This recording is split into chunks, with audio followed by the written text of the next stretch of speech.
Jadi Rismon ini akan menghadapi beberapa kasus yang menjadikan posisi dia sebagai tersangka. Jadi kalau dulu dia hanya ketakutan dengan pasal ijazah palsu dan surat keterangan kematian, tapi setelah dia berbalik arah, ya sama dengan pengemudi lalu lintas. Kalau kita berjalan di jalan tol berbalik arah, ternyata lawannya malah cukup banyak, bukan tambah sedikit di situ, ya. Ini harusnya diperhitungkan oleh Rismon, ya. Jadi kelihatannya situasi ijazah palsu di Yamaguchi oleh pihak para pelapornya sudah tidak dilakukan penuntutan kembali, surat keterangan kematian juga tidak. Nah, apakah sebaiknya Rismon berbalik arah lagi, ya?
Assalamualaikum warahmatullahi wabarakatuh. Waalaikumsalam. Sobat RH sekalian dan channel-channel lainnya. Banyak. Roy Suryo Official. Channel baru tapi kemaki. Abdul Ghafur Sangaji. Namanya Abdul Ghafur Sangaji channelnya. Official ya, berarti ada yang unofficial. Ada siapa lagi? Topi merah. Topi merah. Topi merah ada juga situ.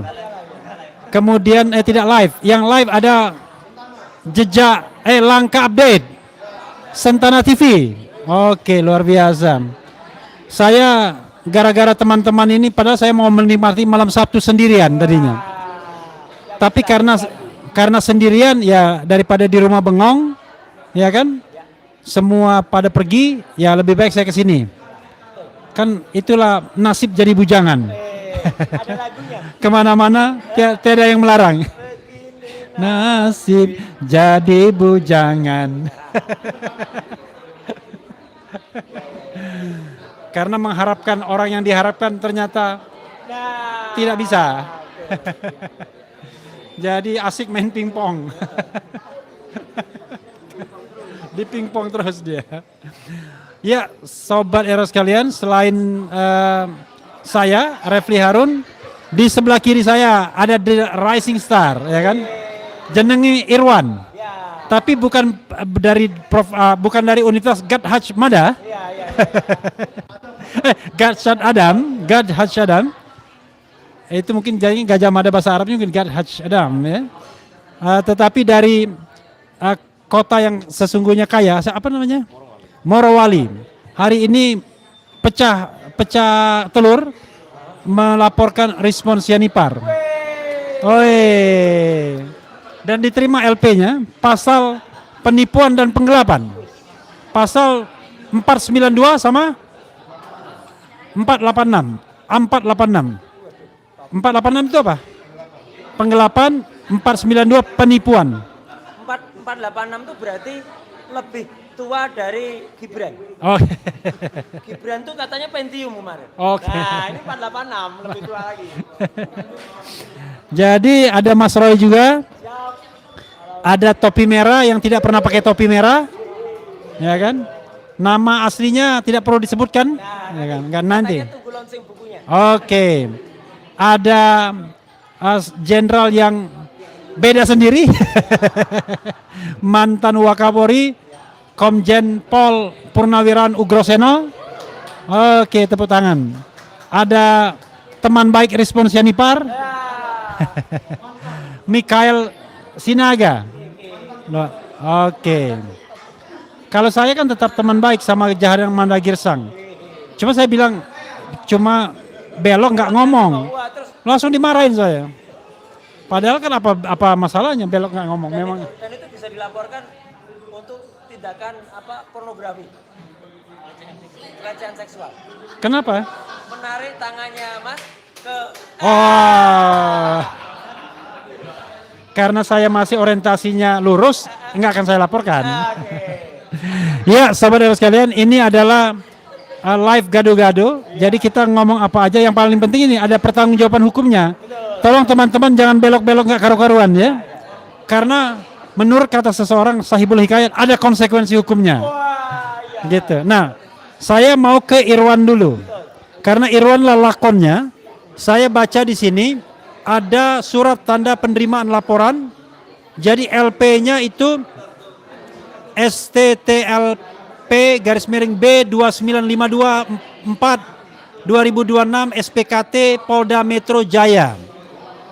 Nama Irwan, nomor identitas bla bla bla, kewarganegaraan Indonesia, jenis kelamin laki-laki, tempat tanggal lahir.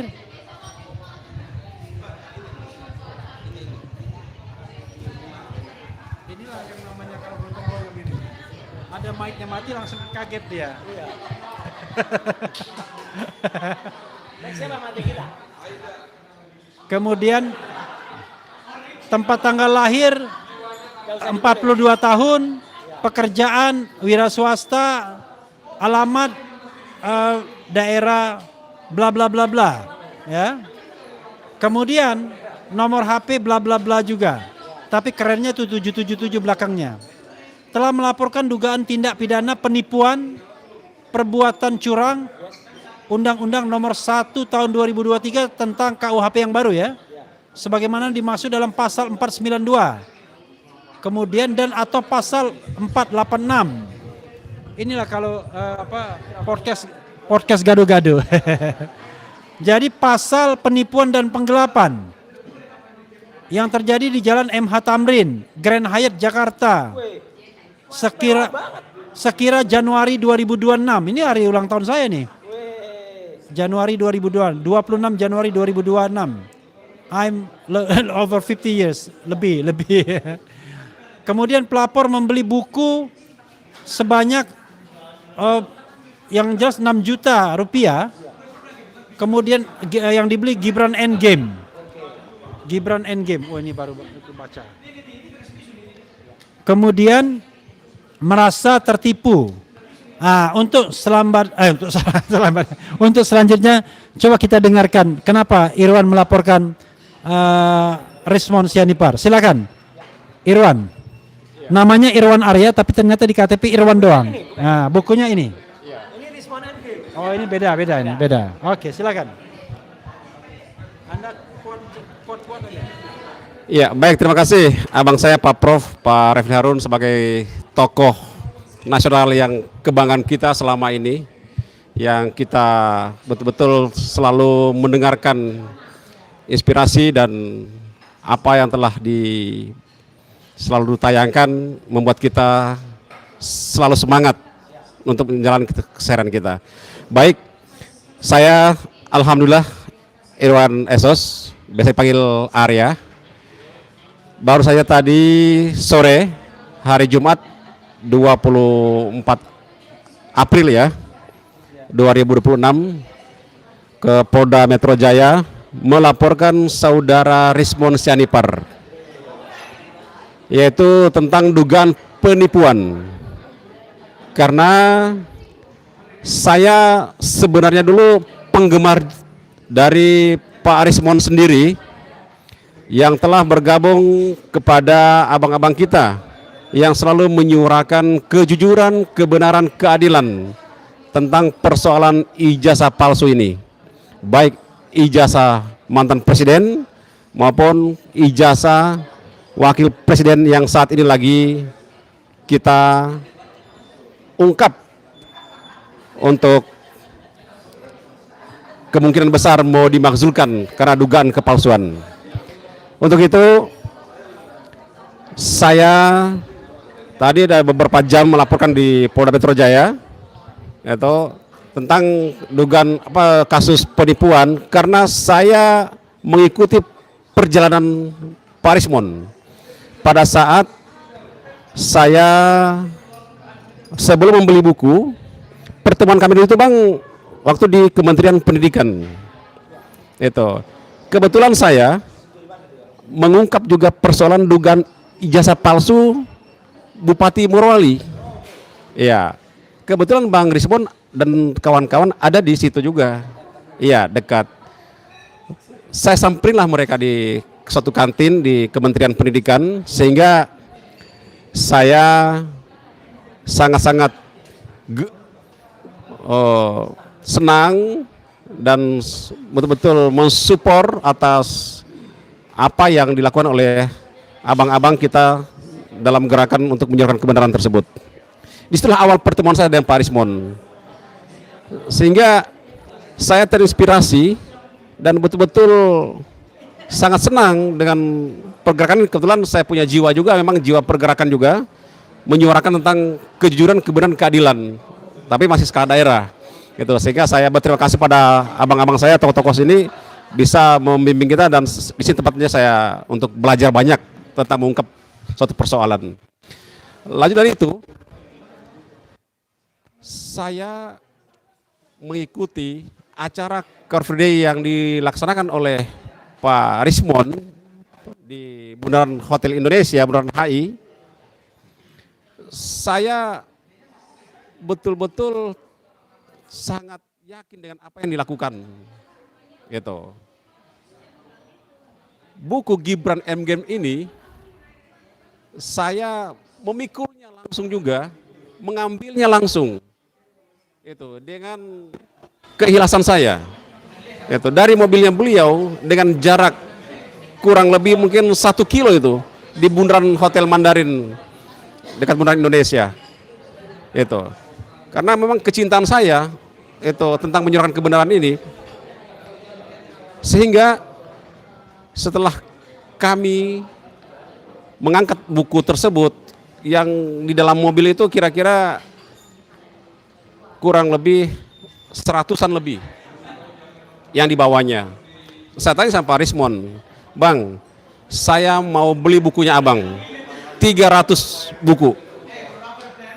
Sebagian saya mau bagikan di acara Car Free Day untuk masyarakat di Jakarta, sebagian saya bawa ke daerah, ke Sulawesi. Itu. Bilang, wah buku ini nggak cukup lagi, yang saya bawa cuma 100 lebih. Itu. Kalau begitu saya beli dulu 60 buku. Sisanya nanti saya bayar. Gitu. Saya bayarlah buku tersebut. Saya beli 60 buku. Langsung 6 juta lebih. Setelah itu saya beli lagi sama teman-teman, ada 5 buku lagi. Itu. Sehingga ya terkumpullah kurang lebih 60 buku.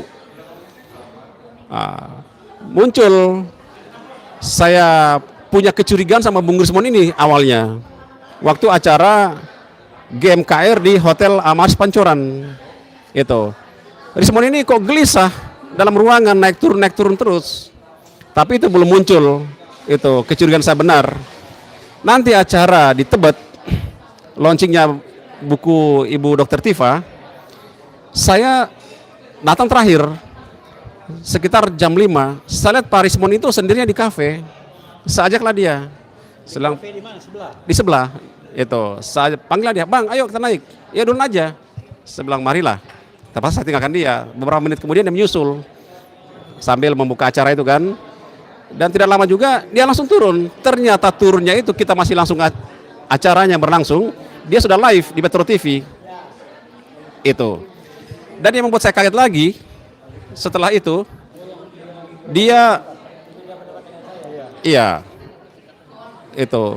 dia membuat kita shock melihat pernyataannya dia di kantor wakil presiden, itu bahwa buku Gibran N Game ini dia tidak akui bahwa hasil penelitiannya dia. Ini yang membuat kami shock, tidak percaya dengan hasil penelitiannya dia, keyakinannya dia yang dia katakan 11.000 triliun palsu. Wah, kami bertanya-tanya, ada apa ini? dia tidak mengakuinya yang tersebar itu ya, bahwa akan menarik semua buku yang dia cetak itu. Kami kaget. Wah, kalau ditarik ini berarti isi yang kita sudah baca ini berarti kita dibohongi. Waktu dia sowan ke Istana Negara, ke Wapres itu, sehingga kami merasa waduh, kalau seperti ini Pak Rismon, iya itu, sehingga kami merasa tertipu, sehingga saya berani melaporkan Pak Rismon bahwa buku yang dia jual di masyarakat yang sudah ribuan, termasuk saya salah satu korbannya, saya tidak segan-segan untuk melaporkannya bahwa ini ada unsur penipuannya. Itu. Sehingga saya melaporkan di Polda Metro Jaya hari ini, hari Jumat, dengan kasus penipuan dan penggelapannya dia. Itu Bang. Iya, kita kan berusaha ilmiah ya. Kasus penipuan dan penggelapan terhadap buku Gibran Endgame. Ini kan sebenarnya kalau Kasino Dono Indra yang dulu kan maju kena, mundur kena. Maju kena, mundur kena. Kalau mau maju, ya buku itu harus diakui sebagai karya ilmiah. Artinya tidak ada masalah dengan Gibran Endgame. Tapi kalau mengatakan maju, maka akibatnya crash dengan kepentingan Solo. Sehingga dia mengatakan buku itu salah. Nah, Baru aja ditulis kok salah. makanya bagaimana Mas Roy melihat ini fenomena dia menulis dengan semangat GEG Gibran Endgame, dan kita tahu waktu dia menjadi kliennya Bala RRT, sebenarnya saya agak komplain, cuma saya diamkan saja karena kok tiba-tiba dia jual Gibran Endgame, padahal kan kita lagi sibuk dengan Jokowi's White Paper, kok tiba-tiba muncul sendiri agenda pribadi Gibran Endgame. Tapi ya sudahlah, saya kan nggak mau ribut yang begitu-begitu kan.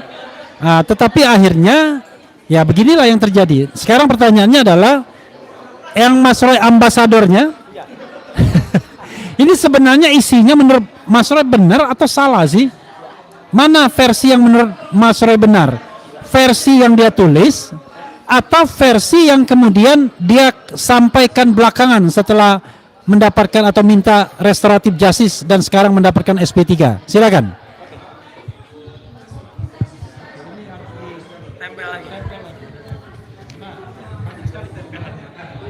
Jadi gini ya teman-teman semua, apa yang sebenarnya terjadi itu adalah sebagaimana yang sudah disampaikan oleh Rismon berkali-kali, yaitu soal translasi dan rotasi. Tapi translasi dan rotasi yang terjadi itu translasi otaknya dan rotasi pikirannya. Ya. Karena apa? Lihat ini. Jadi pada tanggal 19 Desember tahun lalu ya 2025, itu dengan gagahnya dia masih menulis like father like son. Wapres Gibran tak lulus SMA. Artinya ini kan sebelum buku itu dibuat, ya toh? Jadi artinya buku itu sebelum di launching. Mas Ian ingat gak buku Gibran Endgame itu di launching tanggal berapa? 1 Januari ya? Nah, jadi dia sudah membuat penelitian itu dengan detail, Mas. Kemudian di sini juga ada ya, hentikan dinasti rakus Jokowi. Berarti dia jelas betul dia berpikiran politik di sini. Gak mungkin kan kalau dia berpikir non politik, kok seolah-olah kami yang mengajari dia politik atau mengajak-ajak dia politik. Gak ada sama sekali. Terus dia masih terus menyoal soal kalau enggak Gibran, ya Jokowinya. Misalnya yang paling kanan nih. Buku judul Ekonomi Sumber Daya Hutan. Nah ini nyinggung bapaknya. Kemudian Joko Widodo Sarjana Muda. Ini bapaknya. Artinya sebelum terjadi proses RJ, ya Rismon Jianipar itu, ya atau restoratif justice itu, dia dengan gagahnya, dengan pikirannya yang kalau kata Mas Refli itu masih prabayar. Ini masih nulis sampai dengan tanggal 26 Februari. Jadi ini hanya beberapa hari. Nggak nyampe seminggu dari tanggal dia pengajuan RJ. Di sini dia masih nulis soal tidak ada variasi marga baik pada logo maupun tanda tangan mengkonfirmasi bahwa legalisir salinan ijazah Jokowi yang semua dipakai pada calon waktu bla bla bla bla bla bla. Terus apakah Jokowi memiliki sertifikat KKN dari LPM UGM dan secara yudisium? Kenapanya modal keterangan Gibran bisa lolos cawapres? Ini tanggal 26 Februari juga, Mas. Jadi sebenarnya ketika tanggal 26 Februari dan sebelum-sebelumnya ya itu adalah dia memang masih orisinal dan masih benar. Maka pertanyaan Mas Refli tadi, saya jawab, buku Gibran Endgame itu tidak salah. Buku Gibran Endgame itu benar, bahkan sebenarnya ada bagian dalam buku Gibran Endgame yang ini menurut saya ya, ibaratnya sangat tidak terhormatnya ya Respon. Dia tidak mengakui kalau data-data itu sebagian dari saya. Padahal kan yang pergi ke Sydney, kemudian langsung ketemu dengan Pak Iksan Katohande, ketemu di UTS dan lain sebagainya adalah saya. Tapi ya sudahlah, makan itu Mon, gitu. Kalau kamu memang tidak mengakui, katanya apa data-data itu nggak ada di internet. Jadi dia nganggap semua data itu ada di internet. Dan dia nganggap data itu diambil dari internet. Aduh, ini memang benar-benar malin kundang ini ya. Gitu. Jadi artinya Bukan maling, malin. Malin kalau maling lain. Kalau maling itu adalah buku, iya buku yang ditulis oleh si Taufik Bilfaqih. Maling teriak maling ya gitu. Tapi artinya dia orang yang tidak benar-benar tidak bisa mengapresiasi, tidak tahu rasa terima kasih. Bahkan lawyer-lawyer yang sudah membantunya saja tidak dianggap, malah lawyer yang membantunya dianggap ini mau numpang aja. Saya nggak pernah milih Anda. Itu kan parah banget kan kayak gitu itu. Itu namanya orang yang benar-benar nggak punya etika dan nggak punya rasa terima kasih. Jadi saya tetap mengatakan bahkan kalau suruh milih benar mana buku Gibran Endgame dengan Respon. Sekarang malah benar bukunya, yang salah itu Responnya. Meskipun Respon yang nulis buku Gibran Endgame, tapi Respon ketika nulis buku itu masih waras. Dia sekarang sudah benar-benar sudah ditranslasikan dan dirotasikan otaknya. Ya, saya kira itu dulu Mas. Masih banyak tokoh yang lain di samping saya ini. Ada peneliti muda sangat. Oke, ada topi merah. Ada topi merah. Kita dengar Iya. analisisnya topi merah ya. Ya, jadi sebelum saya ke Pak Ugro dan ke Michael, ini ada topi merah. Topi merah walaupun tak pernah bertopi. Yang harus dipertanggungjawabkan topi merah adalah soal diduga Rismon melakukan editing. Tapi saya senang, topi merah semalam sudah datang ke Era Channel, dia mengatakan dia berani menantang Rismon. Kalau Rismon tunjukkan source-nya, apalah source-nya itu, kalau dia salah, dia akan ngaku salah. Tapi kalau memang benar, ya Rismon harus mengaku salah. Nah, sekarang kita coba topi merah untuk kemudian menerangkan kembali temuan-temuannya terhadap dugaan yang dilakukan oleh Rismon Sianipar. Karena ini terkait sama ijazah Jokowi, karena itu relevan jadinya. Kita tidak melihat Rismonnya, tapi kita melihat hasil penelitiannya yang mungkin akan berpengaruh pada jalannya kasus ini. Silakan topi merah. Oke. Terima kasih Pak Refli. Jadi di sini saya sebenarnya men-challenge. Oke, di sini kan ada coding. Oke. Di sini ada coding yang di-share oleh Pak Rismon di dalam Rakyat Bersuara. Nah, Pak Rismon dalam menit 49 itu bilang kalau misalkan ini adalah ilmiah, ini bisa di-challenge oleh siapapun, dan saya men-challenge coding ini, mencobanya sendiri dengan research dari Dian Sandi di Twitternya gitu ya. Namun yang saya dapatkan itu justru berbeda dengan hasilnya Pak Rismon yang tiba-tiba hurufnya ini muncul secara jelas dan garis tepi dari huruf-huruf itu terlihat sangat jelas. Nah, kalau misalkan percobaan saya itu huruf-huruf ini tuh nggak kelihatan gitu. Jadi kayak artefak kotak-kotak kayak gitu dan kayak rusak ya, kayak pixel rusak kayak gitu. Nah, di dalam coding ini juga Pak Rismon tidak men-share dua function yang penting, divergence dan Poisson, yang harusnya itu sudah diterangkan di dalam rumus matematikanya. Nah, di sini itu nggak ada juga untuk Artinya melakukan kelupaan atau kebohongan. nah itu tanya Pak Rismon aja. Ya ini penting supaya Iya. bahasa yang sangat canggih ilmiah dari topi merah itu saya terangkan dengan bahasa sederhana. Ya, benar. Jadi Respon lupa, sengaja lupa atau Menyembunyikan gitu ya, menyembunyikan itu. Ya, nah di sini ada dua function yang kita nggak tahu. Tetapi saya mencobanya berdasarkan rumus yang dia pakai. Dan anehnya di sini tuh tidak ada untuk mengenhance pixel. Sementara ini sangat-sangat jelas gitu. Sampai kita bisa melihat tulisan-tulisan yang sangat jelas dan ada gadget Adamnya. Dan tapi untuk saya fokusnya adalah untuk men-challenge dari codingnya ya. Dari sisi codingnya yang dikatakan itu ilmiah dan bisa dicoba oleh semua orang seperti itu.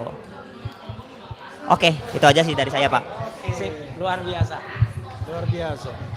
Jadi intinya topi merah bicara mengenai Rismond melakukan editing sebelum dia menggunakan program itu ya. Dan menyembunyikan source atau function yang penting. Karena source atau function yang penting itulah yang bisa membuat orang merepetisi yang apa yang sesungguhnya dia lakukan. Tapi memang kalau kita lihat untuk soal ini Pak Ugro, ada dua kemungkinan sebagai orang yang berpengalaman dalam proses penyidikan. Apakah source Rismond itu memang source yang dia edit dari sebelumnya barangkali tidak jelas, lalu dia ingin memperjelas, ataukah sesungguhnya dia sebenarnya kelanjutan dari proses dalam tanda kutip atau dugaan pemalsuan ijazah, sehingga ketika dia berusaha membenarkan dokumen yang palsu, kan dokumennya kan sama, Dian Sandi yang upload. Mas Roy mengatakan 99,9% itu palsu. Tapi Rismond berbalik arah mengatakan itu asli. Nah, kan tidak mungkin dua-duanya benar kan? Karena itu dalam pengalaman penyidikan Pak Ugro, apa yang bisa Pak Ugro komentari dengan fenomena Rismond yang berbalik arah menjadi palsu menjadi asli, kemudian yang temannya tetap palsu 99,9%. Silakan Pak Ugro.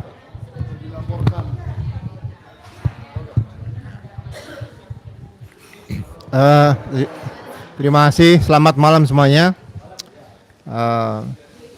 Kembali melihat apa yang dilakukan oleh Bang Rismond, ya, sebenarnya itu perbuatan-perbuatan yang akan menjerat dirinya sendiri, ya.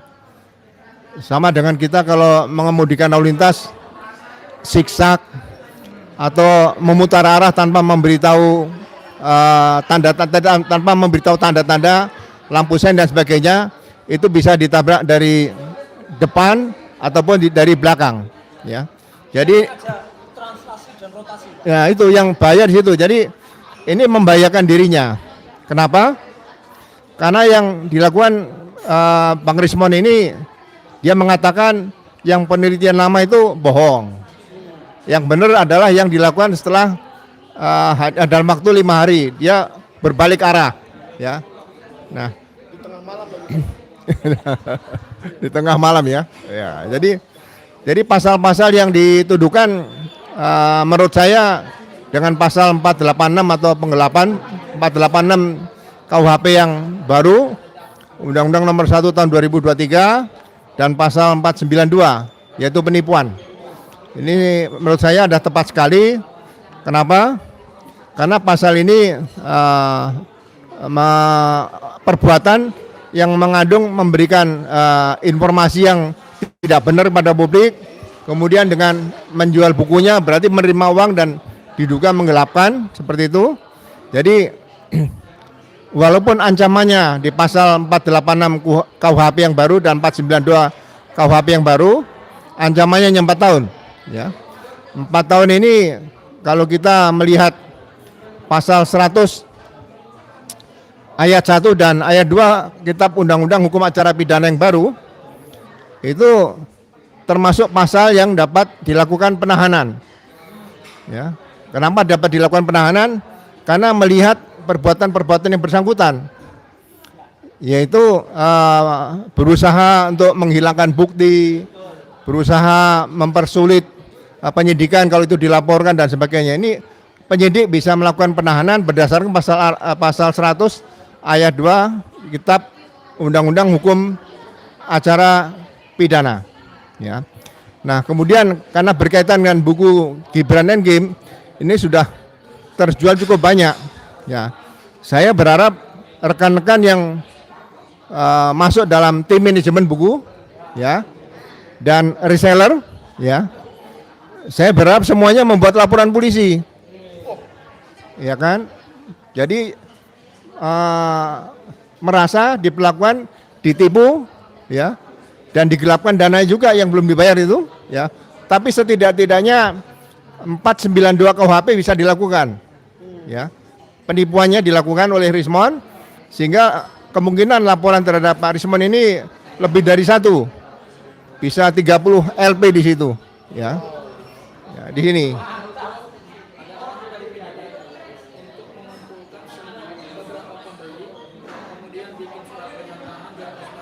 Ya. Ya. Oke, jadi itu nanti jadi saksi ya. Saksi diperkuat di situ karena ini kan banyak korbannya nih, ya kan? Saya rasa setuju apa yang dikatakan tadi oleh Pak Sang Haji tadi, ya. Mudah-mudahan para pembeli ada yang mau menjadi sukarelawan untuk bisa menjadi saksi dalam kasus ini, ya. Ini yang perlu diperhatikan ke depan nanti sehingga rekan-rekan manajemen buku Gibran Endgame dan reseller itu tidak terlibat sesuai dengan pasal 20 dan 21 KUHP yang baru, yaitu penyertaan. Ya, jadi pelakunya nanti tetap hanya Rismon sendirian. Nah, ini perlu dijaga, ya. Jadi laporan polisi rekan-rekan tim manajemen dan reseller nanti akan menjadi posisi sebagai saksi saja, ya. Itu yang saya harapkan, mudah-mudahan tidak dimasukkan dalam penyidikannya nanti sebelum diterbitkan SPDP.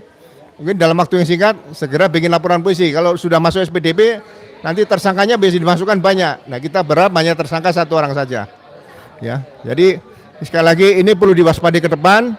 Mudah-mudahan apa yang bisa kita berikan kepada masyarakat Indonesia ini tidak ada lagi yang menjadi korban-korban seorang peneliti yang mencabut penelitiannya 100% yang dilakukan, ya, menjadi 180 derajat. Ini kan sangat sulit diterima oleh akal sehat. Itu saja yang bisa saya berikan sementara. Terima kasih. Sedikit nggak? Saya mau nanya ini. Apa itu? Mau nanya. Iya, saya mau nanya ke Pak Ugro soal tadi. Oh, ke sana dulu, silakan. Saya mau nanya soal. Jangan dulu. Jangan dulu. Iya. Jadi begini, kawan-kawan semua. Karena ini kita kan ribut sekali di sini. Kalau nggak pakai mikrofon ini, wah itu suaranya bisa kemana-mana. Jadi suara-suara yang tadi nggak keluar, nggak masuk sebenarnya. Jadi tadi ada katanya arahan dari penyidik agar mengumpulkan korban-korban lainnya dan juga mengadukan atau menjadi saksi. Jadi tidak hanya Irwan saja atau bikin surat pernyataan. Dan kalau kita lihat buku itu sudah terjual ya mungkin 5.000 eksemplar, ya paling tidak ada 5.000 korban. Nah, sekali lagi ini ada salah satu manajemen dari Gibran Endgame. Ya, tetapi sekali lagi saya ingin pendapat Pak Ugro juga nanti tambahan. Jangan-jangan malah manajemen juga tersangkut-sangkut, padahal manajemen ini korban juga karena mereka kemudian mendistribusikan buku yang sebenarnya nggak ada masalah, tapi buku yang kemudian akhirnya didinai sendiri oleh penulisnya.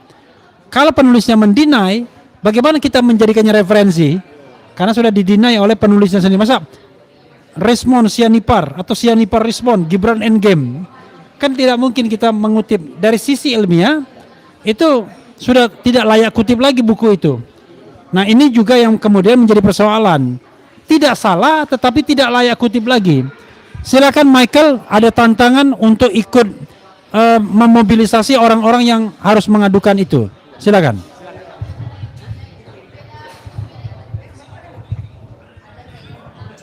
Oke, sebenarnya sih kalau disuruh memobilisasi, saya mau menjelaskan dulu tentang keadaan sebenarnya di manajemen Gibran Endgame ya.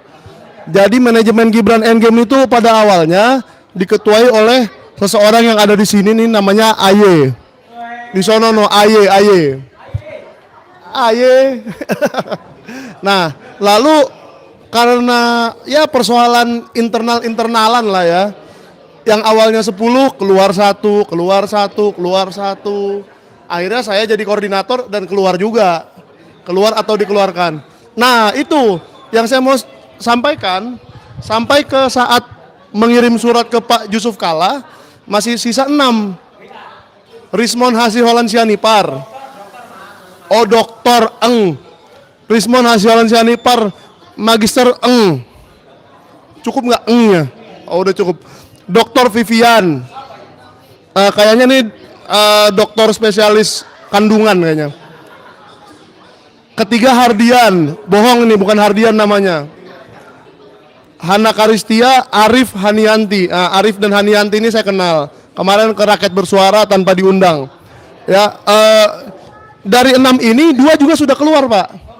Yang namanya Hardian tapi bukan Hardian sudah keluar. Dan Hana Karistia juga sudah keluar. 2 Maret belum keluar ya? Belum. Masih belum RJ soalnya. Masih waras hari itu. Nah, jadi saya juga ingin mengatakan bahwa kalau memang masih ada sampai sekarang yang mengetahui ISBN itu, ya pasti Arif. Yang mengetahui percetakan itu pasti Arif. Dan yang masih menjadi manajemen sisa 4 orang.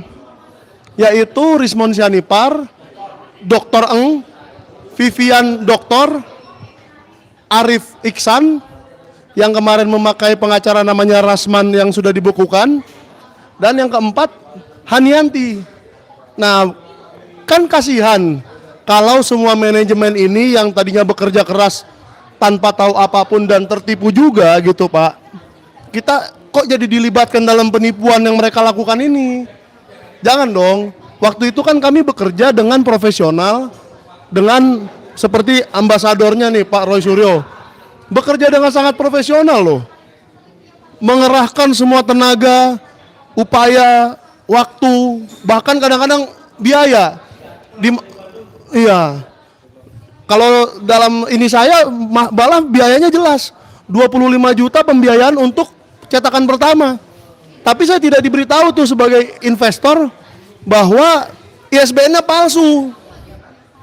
Karena itu urusan Arif Iksan yang mengurus naskah untuk kepercetakan.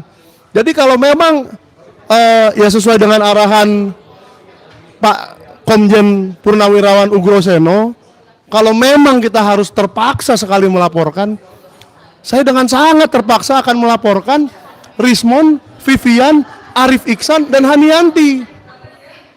Saya terpaksa sekali loh ini. Jadi jangan diganti-ganti ya narasinya, nanti dia mampir lagi ke Rakyat Bersuara dibilang kumpul kebo. Tidak ada, saya tidak pernah ngomong begitu ya. Bukan, itu kan omongan dia di sana. Jangan, kita saya nggak mau ngomongin itu, Pak. Tapi saya sangat terpaksa. Dulu mereka teman saya, dulu mereka kerja dengan serius. Saya apresiasi sekali. Tapi kalau memang tujuannya untuk menipu orang seperti ini, dan sampai sekarang masih berada di barisan penipuan, ya kita dengan sangat terpaksa akan melaporkan juga gitu, Pak. Jadi supaya ini untuk moral saya aja, tanggung jawab moral saya kepada para pembeli, yang ini saya luruskan. Pada hari pertama Rismon menyatakan Gibran Endgame itu bohong di Istana Wapres, langsung ini mungkin reseller di sini nih, ada berapa reseller nih di ruangan ini juga mengalami hal yang sama, bahwa WA kami tiba-tiba banjir dengan permintaan refund. Refund itu mengembalikan uang. Bang Michael, kembalikan uang saya. Loh, saya kan nggak tahu apa-apa, saya bilang. Saya juga bukan manajemen lagi. Jadi ini real gitu loh. Mungkin hanya Bang Irwan yang berani maju dan melaporkan ini ke Polda Metro Jaya. Tapi yang silent majority di luar itu banyak, Pak. Dan mereka sangat sedih melihat Rismon seperti ini. Semoga Rismon menonton, dan di mana hati nuranimu, Rismon?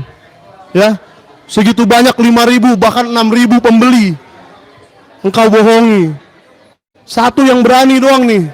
Luar biasa Bang Irwan, saya memang luar biasa keberanian abang saya dari Morowali ini. Keren. Tapi saya kalau memang perlu saya akan terpaksa juga ikut melaporkan. Terima kasih.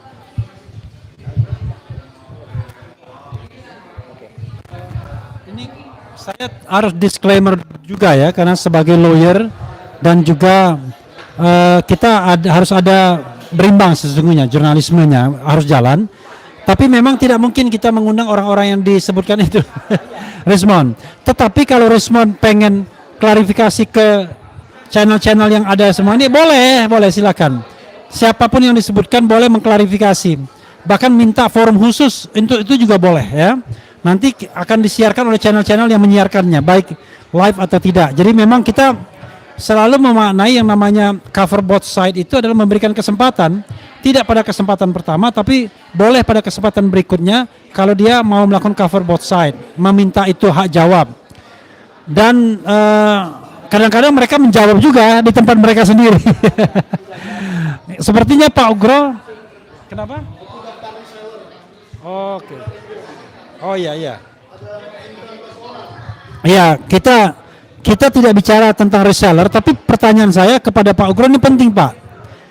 Apakah bisa menjadi senjata makan tuan ketika kemudian orang melaporkan Rismond karena GEG, Gibran Endgame, dan katanya masih dijual di Amazon nih, ada yang komentar di buku tersebut, tapi tiba-tiba menyasar ke orang-orang lain. Pak Ugro, apakah ada resiko untuk menyasar ke orang-orang lain padahal yang mau dilaporkan hanya Rismond Sianipar saja? Terlepas dari catatan Michael tadi yang ingin melaporkan juga yang 3 nama lainnya, tetapi intinya adalah yang dilaporkan Irwan adalah Rismond Sianipar. Silakan Pak Ugro menambahkan apakah kemungkinan ada resiko nama-nama reseller dan lain sebagainya ikut tersangkut sebagai katakanlah hal yang tidak baik, jadi terlapor juga atau kemudian jadi potensi jadi tersangka. Ini penting, jangan sampai kemudian tiba-tiba penegak hukum, penyidik itu malah kemudian memutar sedemikian rupa. Terjadi apanya? Translasi dan rotasi dalam kasus ini. Silakan Pak Ugro.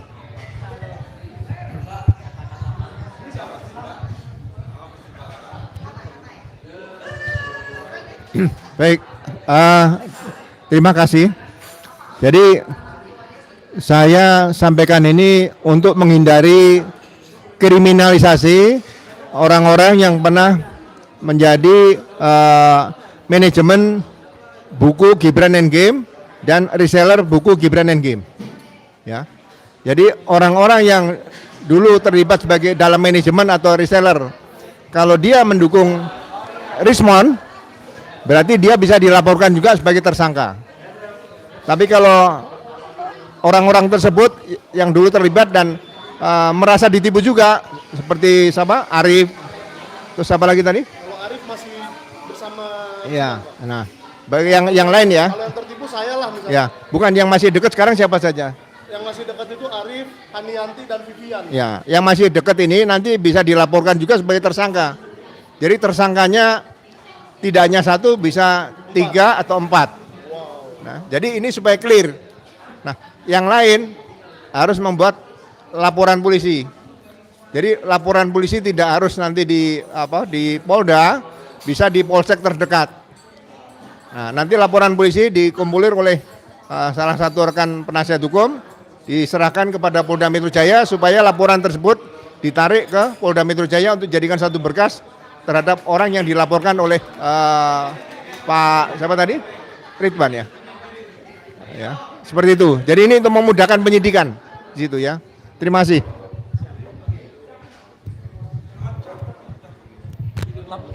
Jadi korban ya? Ini kan kita bicara mengenai potensi pidana mengenai peredaran buku Gibran Endgame. Tetapi mungkin Mas Roy bisa nggak misalnya dalam kasus Rismond ini ada potensi dugaan pidana yang dilakukan soal misalnya memberikan keterangan di bawah sumpah yang berbeda. Dia memberikan keterangan di bawah sumpah pada tanggal 18 kalau tidak salah ya. 18 Februari di Solo dalam kasus gugatan citizen lawsuit, dan kemudian itu diingkarinya, paling tidak patut diduga dia mengingkarinya ketika dia membuat di BAP lagi sebagai saksi setelah mendapatkan atau sebelum mendapatkan SP3. Itu apakah itu punya potensi untuk dipermasalahkan juga terkait dengan penggunaan gelar diduga palsu yang kemudian paling tidak terbukti di dalam KTP dia menggunakan doktor, walaupun kemudian ada sanggahan dari justru kaum termul sendiri kan bahwa ijazahnya itu nggak ada, dokternya nggak ada, yang ada cuma transkrip nilai. Nah, berikutnya lagi dia juga melakukan kebohongan diduga ketika dia acara rakyat bersuara mengatakan dia punya gelar doktor. Dia mengatakan ada ijazahnya di Bali G. Ketinggalan ijazahnya. Dia mentertawakan Mas Roy juga. Nah, sekali lagi sobat era sekalian, ini bukan soal adu mengadu tetapi soal integritas. Karena secara sengaja respon ini digunakan oleh penyidik, kan di BAP oleh penyidik untuk memperberat posisi Roy Suryo dan Dr. Tifa yang tidak lain klien saya juga. Ada klien Abdul Ghafur juga. Jadi ini kan juga pembelaan kami sebagai advokat agar jangan sampai orang-orang yang sudah tidak kredibel lagi justru digunakan, dipakai untuk menghantam Mas Roy dan kemudian Dr. Tifa. Silakan bisa dikomentari Mas Roy. Potensi-potensi pidananya. Ya. Sebelum nanti mungkin juga sahabat baru kita, sebenarnya bukan sahabat baru ya. Udah lama analisisnya tapi baru kita perkenalkan bareng-bareng Mas Topi Merah ini ya. Nanti juga mungkin ada pengalamannya soal respon. Saya ingin menyampaikan dengan data apa yang tadi disampaikan oleh Bang Refli. Jadi bukan sekedar kebohongan, tapi memang ada sengaja dia berbohong ketika dia menampilkan KTP ini. Ya, KTP ini digunakan oleh dia untuk ketika waktu itu dia ada di sidang CLS di Solo. Jadi kebetulan saya menjadi ahli juga dan kebetulan kita sebelum bersaksi kita diminta menyerahkan KTP-nya dan dia menyerahkan ini. Dan di sini namanya jelas Dr. Rismon Hasiolan, sarjana teknik, ya. Kemudian M. Eng dan Dr. Eng-nya itu dari mana? Ya, karena kalaupun dia benar dari Jepang, Mas, Jepang itu nggak mengenal Eng. Jepang itu PhD dan MSc, ya. Jadi Magister of Science, ya, Master of Science atau Physical Doctor. Jadi bukan Eng. Bukan Eng. Jadi ini sudah berbohong. Apalagi dia tampak marah ketika malam hari itu di rakyat bersuara. Itu KTP dari mana? Loh, KTP kan kamu serahkan kepada penasihat hukum. Penasihat hukum itu juga penasihat hukum saya juga. Dan itu digunakan bersama. Jadi yang sudah diserahkan kepada publik sesuai dengan Undang-Undang Keterbukaan Informasi Publik itu juga bisa diakses oleh orang gitu loh. Jadi ini jelas ya. Apa yang ada ini adalah klaim dia kalau dia punya gelar doktor. Nah, yang menarik tadi Mas Refli juga mengatakan bahwa justru termul-termul dari sebelah itu yang awalnya memang kemudian menelisik soal respon. Dan sudah ada bukunya, e-booknya ada. Sekali lagi saya umumkan e-booknya. E-book karangan Muhsin Taufik Bilfaqih alias Bill Offside. Judulnya Maling Teriak Maling. Ya, bisa dibeli e-booknya ini ya. 75.000 mumpung diskon. Ya, aslinya 99.000. Saya jangan-jangan jadi brand ambassador buku ini ya. Jadi ini bukan. Dan di situ menarik, Mas. Mas Refli pernah juga, ya. Bahkan saya juga pernah juga membantu mati-matian kamu, Mon. Ketika waktu itu ada, ini ijazahnya palsu. Mas Refli itu dengan jelas mengatakan dia dokternya dengan paten kok. Tapi mas sayangnya patennya ditolak. Jadi kan fatal ini. Patennya tuh ditolak. Jadi kan ini fatal banget. Dan bahkan dalam buku Maling Teriak Maling ini, itu jelas betul di situ ada kronologi ijazah palsunya respon itu. Yang waktu itu dia tampilkan dalam Bali G Academy, tapi malu-malu nampilkannya. Gitu ya. Gak lama, ternyata apa? Karena ternyata kertasnya cuma HVS dan bukan kertas serat kayu yang asli. Dan ini ada perbandingan antara ijazah asli dan ijazah palsu. Bahkan yang menarik, nama nama presiden di Yamaguchi University yaitu Hiroshi Kato yang tertulis di ijazahnya Resmon itu ternyata pada tahun Resmon lulus itu sudah tidak jabat lagi. Jadi dia obsolete, dia salah menuliskan nama orang yang sudah tidak jabat ditulis. Nah itu kayak legalisasi ijazahnya Jokowi mirip. Ada dekan yang belum menjadi dekan sudah ditulis. Atau ada profesor yang belum profesor sudah ditulis profesor. Jadi ini sama aja nih ya. satu kolam tuh ketemu semua kalau para pembohong tuh ketemu. Bahkan Mas, tadi yang disampaikan juga Pak Ugro bahwa hanya dalam waktu 5 hari dia udah berubah. Ini tweet dia sebelum dia berubah pikiran. Ketika dia masih menyoal ijazahnya Jokowi. Legalisasinya disoal pada tanggal 28 Februari. Setelah itu 3 Maret dia RJ. Ini kan aneh, bisa berubah dengan cepat. Dan soal-soal ijazah itu juga tidak konsisten dengan apa yang dia sampaikan. Dia juga mengatakan kalau tweet dia like father like son, Joko Widodo sarjana muda dan lain sebagainya.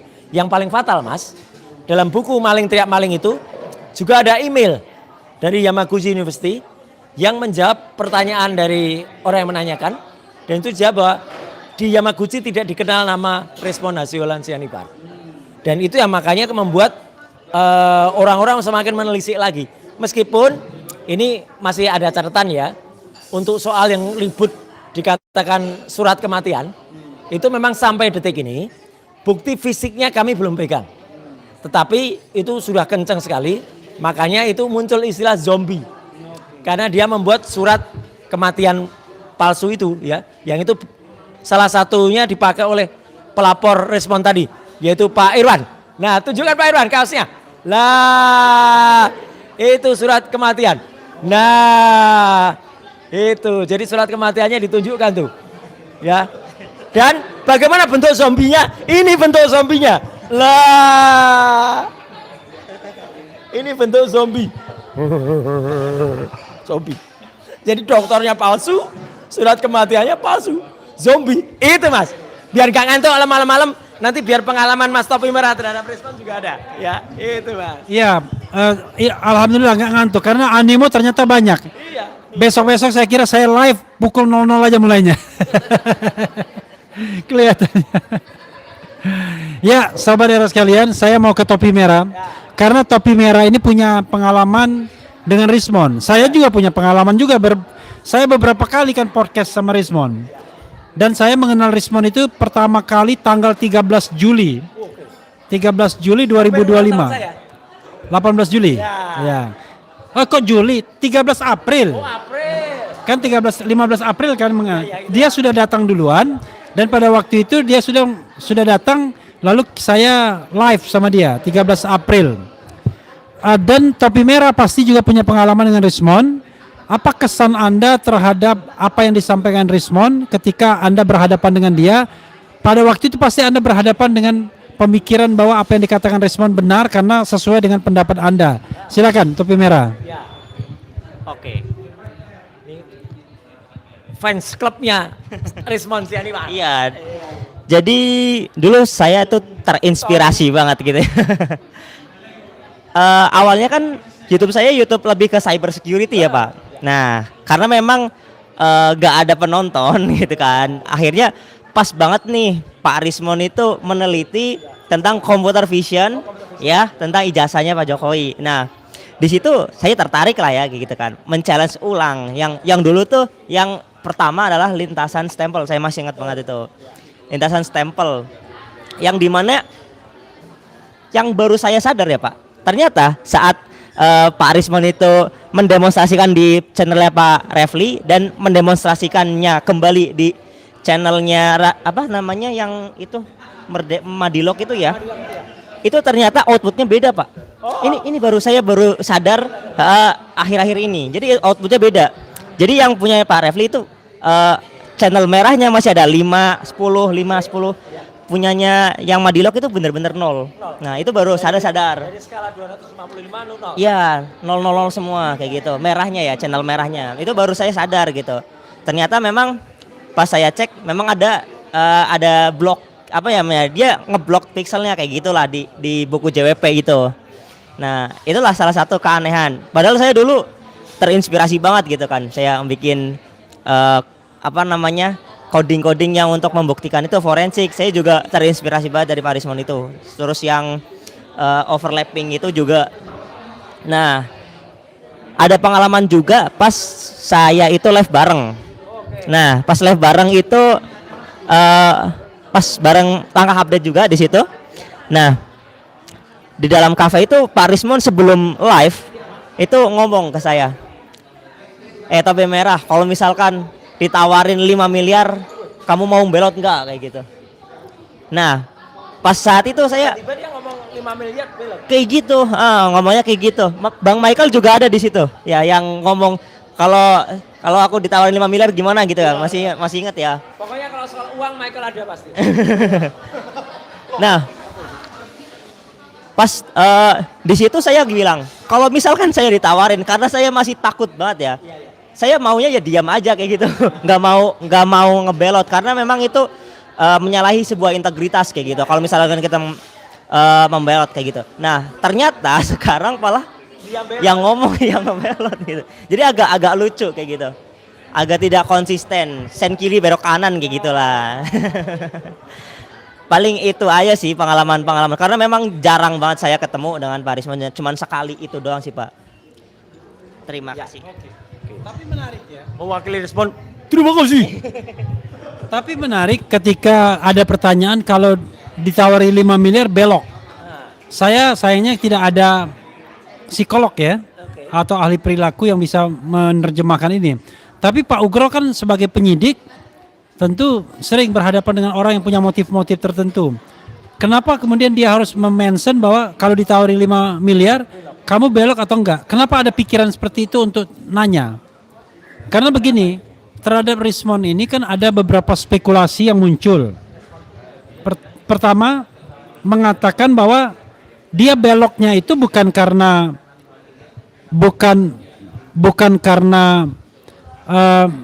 ancaman ijazah palsu dan surat kematian, tetapi from beginning memang begitu maksudnya.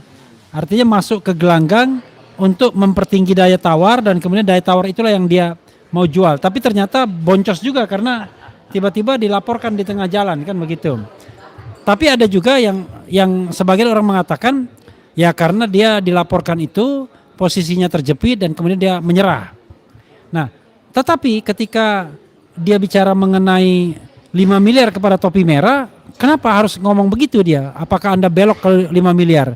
Karena saya yakin Rismon tidak mendapatkan uang sepeser pun dari siapapun, baik dari Pak Jokowi maupun dari mungkin pendukung Pak Jokowi. Emang yakin? Yakin, kecuali dibuktikan sebaliknya. Dan saya yakin juga ijazahnya asli dari Yamaguchi University, kecuali dibuktikan sebaliknya. Oke, silakan Pak Ugro.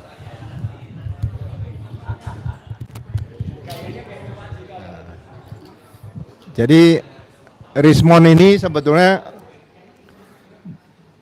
dia pertama ketakutan dengan ancaman dari rekan-rekan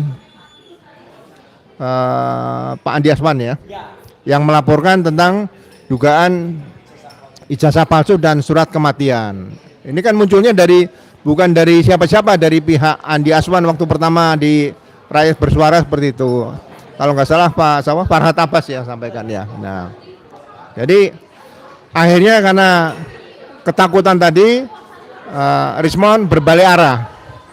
Nah, mungkin saat berbalik arah banyak bargaining di situ. Apa yang bisa kamu lakukan untuk meningkatkan kepercayaan orang-orang yang akan menerima kamu kan gitu. Seperti itu. Akhirnya dia mengatakan yang tidak sebenarnya terhadap rekan-rekan yang dulu seperjuangan seperti itu. Ya, jadi semuanya disampaikan itu pasti palsu. Karena dia meneliti ijazah palsu, melakukan juga menulis buku palsu juga menurut dia sendiri, ya kan? Yang diteliti juga palsu katanya, ya, semuanya palsu, ya. Tapi yang sangat rawan bagi Rismon ini sekarang adalah keterangan-keterangan Rismon yang disampaikan di sidang Jessica Wongso. Kemudian dia menyatakan memaki-maki, menjelek-jelekan mantan Kapolri Jenderal Tito Karnavian sekarang Menteri Dalam Negeri. Ya, kemudian ada mantan Dirkrim Polda Metro Jaya Pak Krisna Mukti dan beberapa pejabat di Lapor Mabes Polri, ya. Nah, berarti dia memberikan keterangan palsu di pengadilan, itu pertama. Kemudian dia memberikan kesaksian juga di atas sumpah juga di pengadilan Citizen Lawsuit yang di Solo. Dia katanya akan merubah itu, menarik keterangannya Berarti memberikan keterangan palsu di atas sumpah di pengadilan negeri. Kemudian juga dia memberikan keterangan di sidang KIP. Kalau dia cabut lagi berarti memberikan keterangan palsu di atas sumpah. Nah, pasal ini diatur di KUHP lagi, yaitu pasal 373 KUHP yang baru, Undang-Undang Nomor 1 Tahun 2023. Jadi Rismon ini akan menghadapi beberapa kasus yang menjadikan posisi dia sebagai tersangka. Jadi kalau dulu dia hanya ketakutan dengan pasal ijazah palsu dan surat keterangan kematian, tapi setelah dia berbalik arah, ya sama dengan pengemudi lalu lintas. Kalau kita berjalan di jalan tol berbalik arah, ternyata lawannya malah cukup banyak, bukan tambah sedikit di situ. Ya, ini harusnya diperhitungkan oleh Rismon. Ya, jadi kelihatannya situasi ijazah palsu di Yamaguchi oleh pihak para pelapornya sudah tidak dilakukan penuntutan kembali, surat keterangan kematian juga tidak. Nah, apakah sebaiknya Rismon berbalik arah lagi, ya? Yang tadi RC menjadi JR dibalik itu, ya. Japan Railway, ya itu ya. Di Jepang kan ada kereta api namanya Japan Railway seperti itu, ya. Sekali lagi, Rismon berhitung lagi, apakah akan menarik RJ-nya kembali, ya? Karena RJ tersebut yang dilakukan berkaitan dengan laporan polisi 4 orang, yaitu Pak Jokowi, Andi Kurniawan,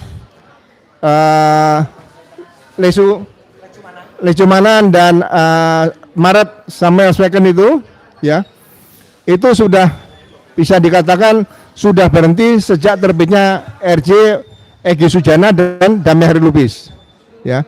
Jadi nggak usah takut kalau RJ-nya Rismon dibatalkan, kasus tersebut sudah dicabut laporan polisinya, ya. Kalaupun satu laporan polisi yang dicabut, yang dilaporkan Pak Jokowi, 3 pelapor tadi selain Pak Jokowi, sebetulnya laporan tersebut tidak punya kekuatan hukum, legal standingnya nggak jelas. Ya, saksi-saksi pelapor 3 orang tadi tidak pernah melihat peristiwa pidananya langsung, tidak mengalami sendiri, ya, tidak mendengar langsung. Ya, harusnya pada saat melaporkan 3 orang selain Pak Jokowi itu laporannya harus ditolak seperti itu. Terima kasih. Jadi situasi yang dihadapi Rismon kalau kita lihat dari sisi pelanggaran hukumnya atau kejahatannya, justru ketika dia berbelok itu makin banyak kejahatan yang kemudian bisa ditimpakan kepadanya. Sebelumnya masalah dia hanyalah sebuah penersangkaan yang masih bisa dipersoalkan. Terjadi kriminalisasi terhadap peneliti dan lain sebagainya. Tetapi ketika dia sebelum berbelok masuk kasus Yamaguchi University, masuk surat kematian palsu. Tapi itu pun Pak Ugro pernah mengatakan, ya silakan di Jepang kan itu kan. Nah, tetapi kemudian mungkin karena ketakutan dia belok. Nah, dengan dia belok ini masuk dia jebakan buku Endgame, masuk pasal penipuan dan penggelapan. Kemudian masuk pasal sumpah palsu, memberikan keterangan di bawah sumpah. Masuk lagi pasal menggunakan gelar akademik palsu. Jadi untuk Rismon kadang-kadang kita juga kasihan, kasihan kan? Karena ketika dia merasa bebas, sebenarnya tidak, karena banyak sekali kasus-kasus pidana yang bisa ditimpakan kepadanya dan itu real kejahatan. Bukan semacam kriminalisasi terhadap kebebasan menyatakan pendapat. Tetapi sekali lagi untuk Pak Ugro sebagai mantan Wakapolri, apakah penyidik dalam hal ini cukup independen untuk memproses memang kasus yang memang pidana, beneran pidana, penipuan, penggelapan, kemudian sumpah palsu, penggunaan gelar akademik palsu, itu kan sesuatu yang nyata. Apakah karena dia sudah berada di kubu Pak Jokowi, penyidik kemudian tidak bersikap galak, tidak bersikap profesional lagi, tetapi melindungi Rismon sebagai sokol saksi mahkota, katakan begitu kan, saksi mahkota.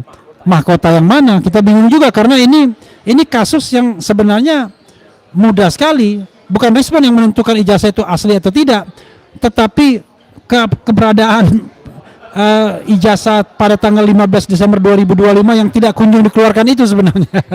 Silakan Pak Ugro. Jadi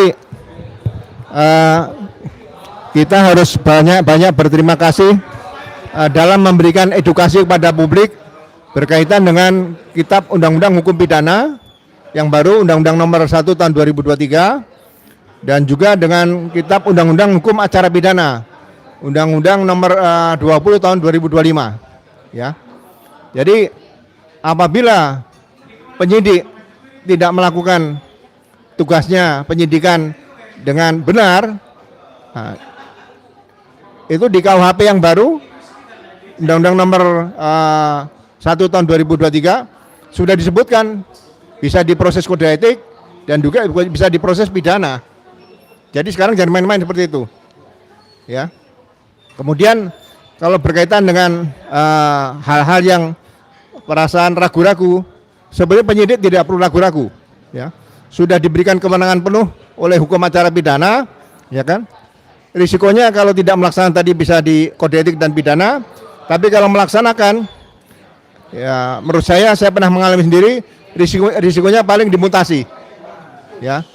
Jadi ini saya juga berharap kepolisian ini, terutama dalam tugas penyidikan, kembali kepada kepribadian insan Bayangkara yang tribrata dan catur prasetya. Kembalikan kepada posisi sebagai kepolisian negara Republik Indonesia, ya.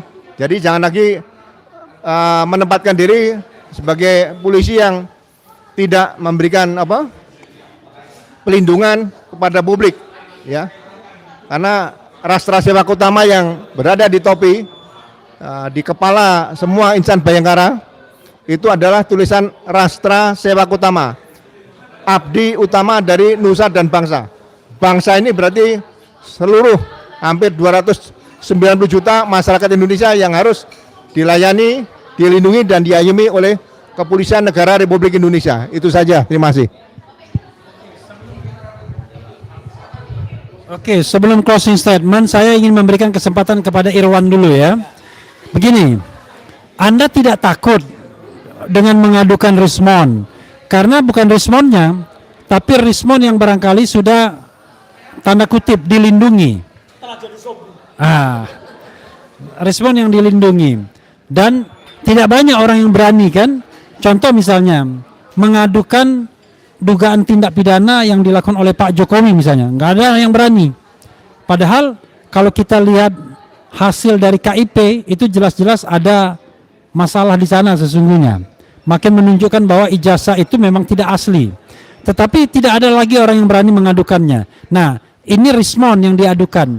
Apa Anda siap menghadapi konsekuensi? Yang jelas ya bakal repot lah diperiksa-periksa kan sebagai pelapor. Tapi bisa juga Anda kemudian akan mengalami intimidasi. Tapi mudah-mudahan tidak. Apakah Anda sudah siap mental untuk hal tersebut? Silakan.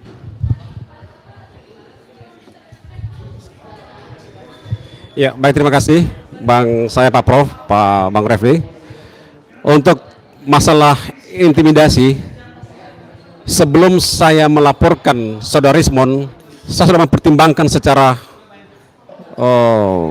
maksimal dan baik apa yang saya mau lakukan, sehingga saya membulatkan tekad saya apabila persoalan ini akan dibiarkan terus dan tidak akan terungkap, maka jangan kita akan menganggap ke depan Indonesia ini, khususnya para pemimpin-pemimpin kita, akan membawa negeri ini dengan baik. Untuk itu, apapun konsekuensinya, saya akan tetap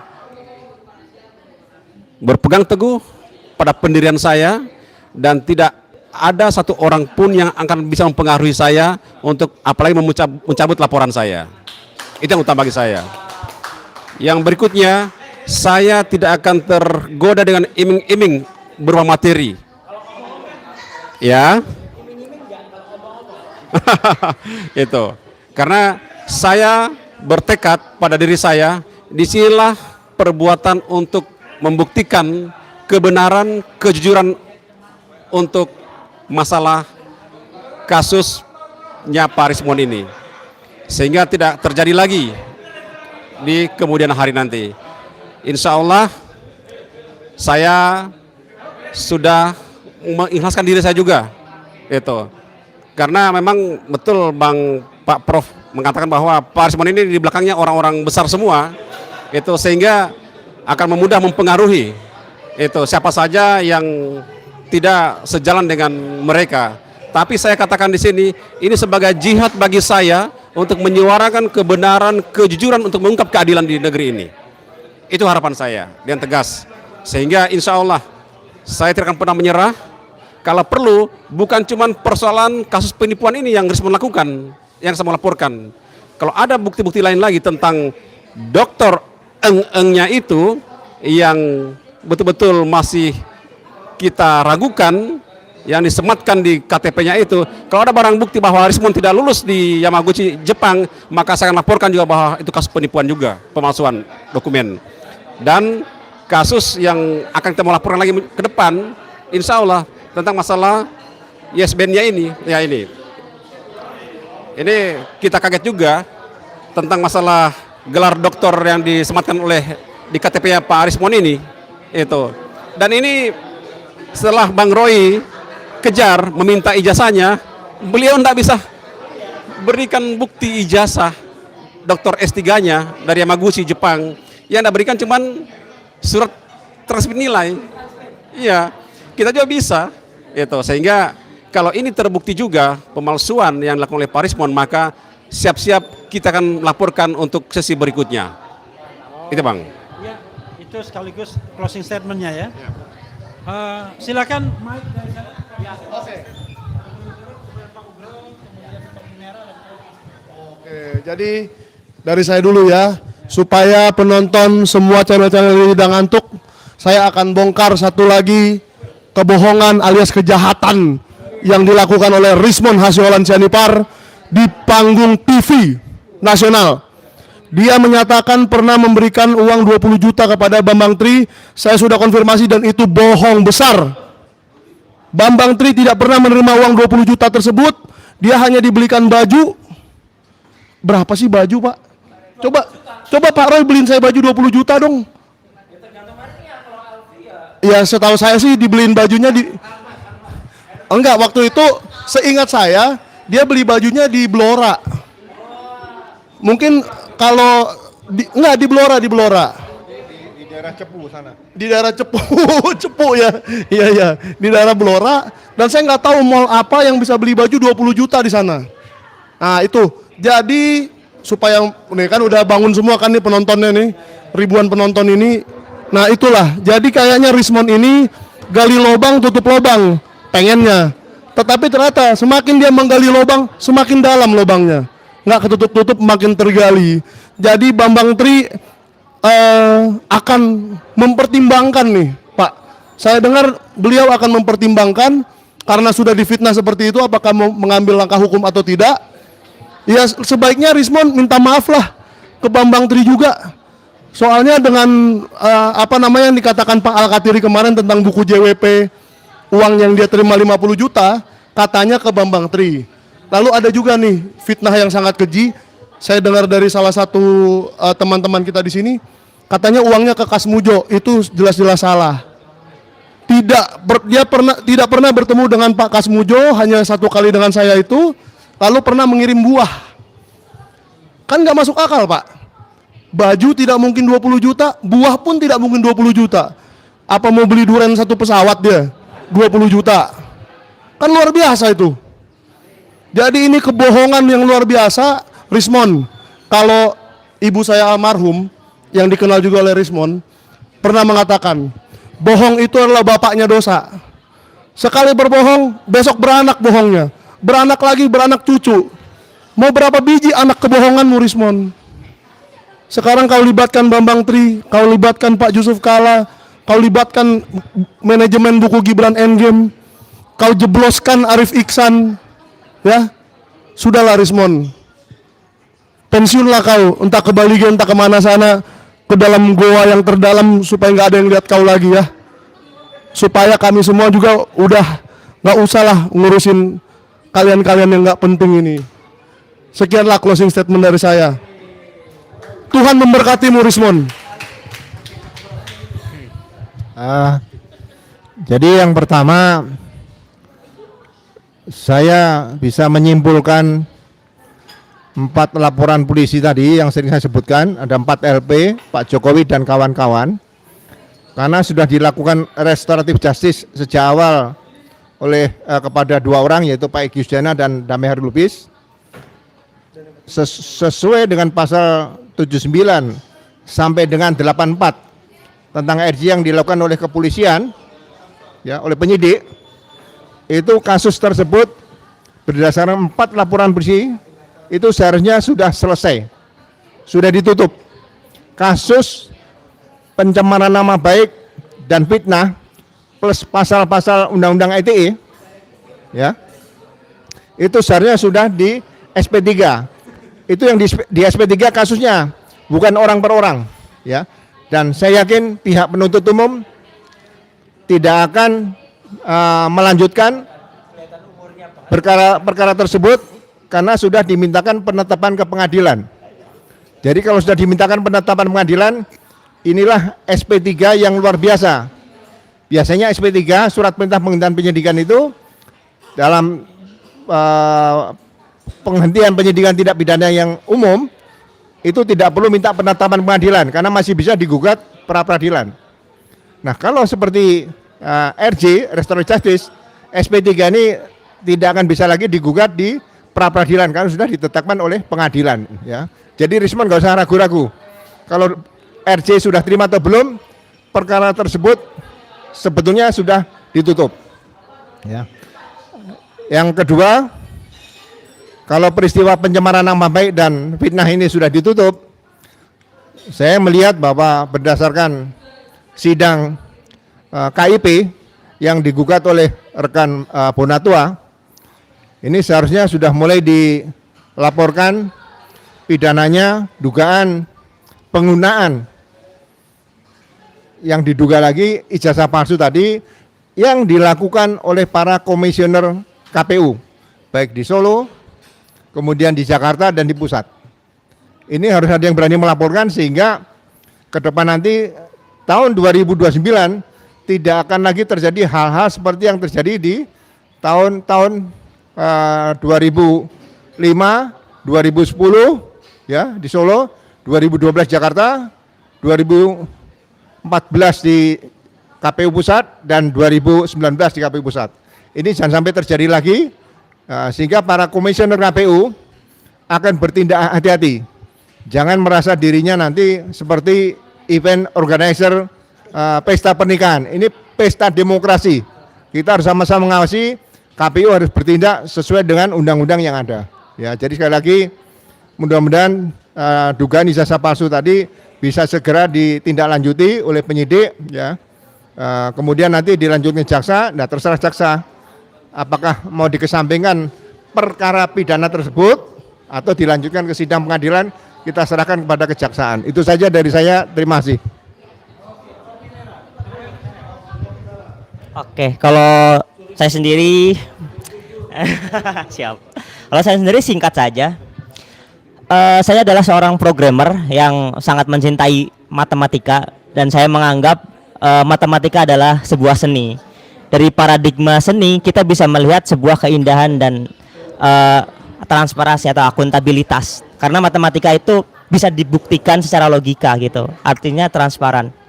Nah, bayangkan sebuah keindahan ini digunakan untuk menutupi sebuah pragmatisme untuk kepentingan dia sendiri, sehingga mencemari matematika sebagai seni itu sendiri. Nah, ibaratnya itu kayak spray putih untuk menutupi kotoran itu. Jadi spray putih yang sangat indah, yang sangat suci ini dibuat untuk menutup sebuah kotoran kayak gitu. Jadi harusnya ya secara moral itu sangat menyalahi kayak gitu. Itu aja sih Pak dari saya, Pak. Oke, jelas Pak Nulis, Mas Roy. Ya. Sebelum menutup ya, saya juga ingatkan untuk teman-teman semua, makanya saya ingat kalau minum es teh leci itu sebaiknya jangan diaduk. Karena kalau diaduk pakai sendok itu nggak bagus untuk mata. Karena sendoknya bisa nyolok gini.